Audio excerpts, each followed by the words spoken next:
Welcome back to Power ng Pinoy. Bata pa lamang ay naging interesado na si Ben sa chemistry. Ito ay dahil na rin sa kanilang negosyong butika kung saan si Ben ay tumutulong sa kanyang ina. Years later, nagtapos si Ben ng Sugar Technology sa UP Los Baños at dinala siya ng napakatamis na swerte dito sa Amerika. Anong swerte pa kaya ang naghihintay kay Ben? Palarin din kaya ang lunasin ni Lumen?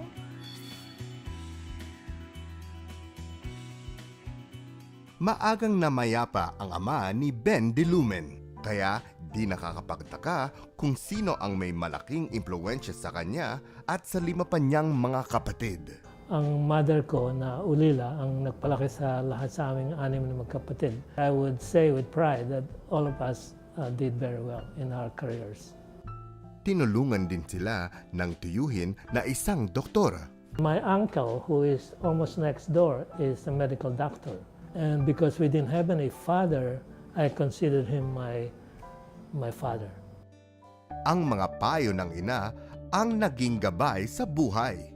We were fortunate na ang mother ko ang nagpalaki sa amin kasi marami siyang mga values na ngayon ko na-appreciate. Binigyan kami ng responsibilidad for ourselves that we have to contribute to the family in many ways. So, pagka bakasyon during the summer, we have to earn money to support our education.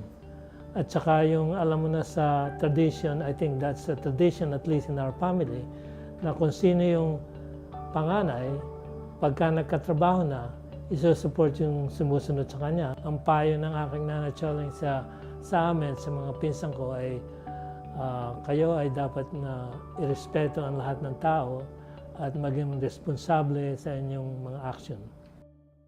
Dahil dito, ang batang Ben ay naging mahusay na mag-aaral. I did very well in school. I was a valedictorian from 1st grade all the way to 6th grade. And then high school, I was the valedictorian and president of the student body from freshman to senior. Dumiretso si Ben sa UP Los Baños para sa kanyang kolehiyo at nakapagturo din doon ng ilang taon. Di naglaon, siya ay naakit na mag-aral ng graduate school sa ibang bansa. Noong panahon yon, merong UP Los Baños Cornell University Exchange Program. And one of the professors that I took courses under was from Cornell. And I thought, well, this is a great idea. I would love to pursue graduate work. And so that really motivated me to pursue graduate work in the United States. Coming up, ang mga pagsubok na hinarap ni Ben sa Amerika at papaano niya natuklasan ang maaaring sagot sa sakit na cancer. We now return to Power ng Pinoy. My father has been so humble in his accomplishments, and it was never about financial gain. You know, it was more about having a fulfilling life and a fulfilling career.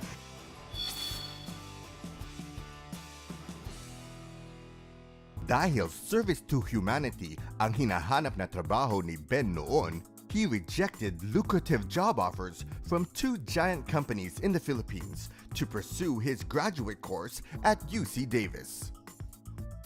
Mula sa UC Davis, si Ben ay nakapasok bilang professor sa UC Berkeley. Di niya akalain na siya pala ang kaunang-unang Pinoy professor sa naturang university. Nung ako'y ma-hire sa UC Berkeley, sinabi ng aking mga colleagues sa department na ako ang first Filipino-American professor sa Berkeley. Ang aking reaction I was surprised kasi with the Filipino population in California, I would expect na I'll be one of many. Pero that was not the case. I'm proud that I am one, but at the same time, it was a lot of challenge for me to prove myself because Berkeley is not an easy place to get tenure. I'm very thankful for the support and encouragement of my colleagues.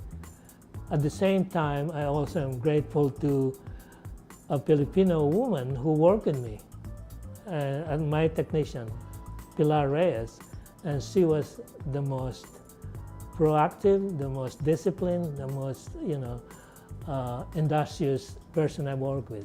At dito sa UC Berkeley nila natuklasan ang mga aring sagot sa sakit na cancer. Ang tawag nila dito ay lunasin. Ang pagka-discovery ng lunasin, I pronounce it lunasin kasi from the word lunas, which is Tagalog for cure. It's not by design, but there were a number of Filipinos in my lab that contributed to it. Although you have to understand that in science, everybody lays down the foundation for everybody else who comes later. Ano naman ang inaasahan natin sa tinatawag na lunasin technology sa hinaharap? Ang development ng lunasin for commercial application would proceed in two steps. One is to provide it to the public over the counter. In other words, hindi kailangan ng prescription. The next set of products would be pharmaceutical, and that requires clinical testing. Like for instance, we are trying to set up a cervical cancer clinical trial sa Pilipinas. Hopefully with University of the Philippines, Philippine General Hospital, School of Medicine, together with West Negros University in Bacolod, who will be producing the lunasin for the clinical trial. So I'd like the Philippines to be a pioneer in terms of commercialization of lunasin products. Oras na magtagumpay, ang lunasin ni Ben de Lumen ay isang malaking ambag ng lahing Pilipino sa buong mundo. At hindi ito imposible dahil mukhang kakambal ni Professor Ben de Lumen ang swerte.